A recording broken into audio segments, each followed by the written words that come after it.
Good morning. It's Monday, Columbus Day, aka Indigenous Peoples Day. Uh, we're in the fall, well into fall, and right here where we live in zone 10, 10 plus, whatever, October can still be a little warm, but right now I think we're in the 70s, mid 70s, and mid 50s for nighttime temperatures. So it's really easy to grow in the Nepenthes this time of year. Not a lot of work is needed. Swamp cooler never comes on, maybe 15 minutes a day of that. I have no lights. I took the lights down because I was burning the plants. So no lights.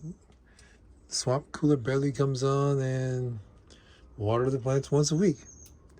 So aside from that, we have this plant right here. This is Ventricosa porcelain clones, one of the only porcelain clones I have growing. I've been growing this for many years.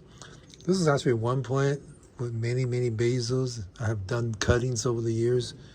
And this plant is actually growing in mostly pumice, that volcanic rock. And I was doing a test a few years back. Just want to see what works best, what doesn't work. And I decided to just grow this plant in pretty much all pumice. There's some sphagnum moss on top. I put on top to top dress the pot so it doesn't evaporate too quickly, because pumice looks like this right here, and it's large chunks of volcanic rock, so it drains really easy.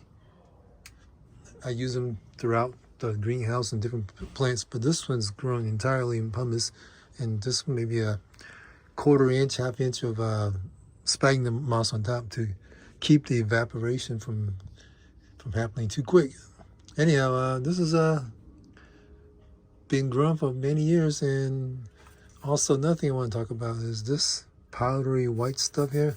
It's not a big deal. It's just the misters spray a lot of that water in the summertime because it gets hot.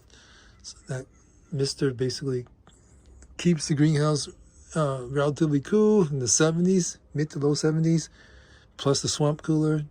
So I don't use it to water the plants. I just use it to cool down the greenhouse. So what happens is it gets a buildup of this white, hard powder because the water is hard. And the only reason I want to mention that is with Nepenthes, the TDS does matter, but if you have to prioritize your growing environment, TDS, hard water, would be like number 4 or number 5, whereas lighting is number 1, airflow is number 2, maybe medium, like a good soil, like akadama, pumice. I use a bunch of basically growing material or media that they use in bonsai. So whatever works in the bonsai world works for Nepenthes. So yes, this is grown in mostly pumice. And of course it drains really well because pumice is very loose. It has a lot of pores in the rock, so it drains really well.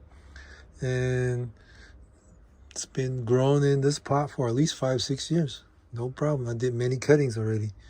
So yeah, you can grow Nepenthes in darn near 100% pumice.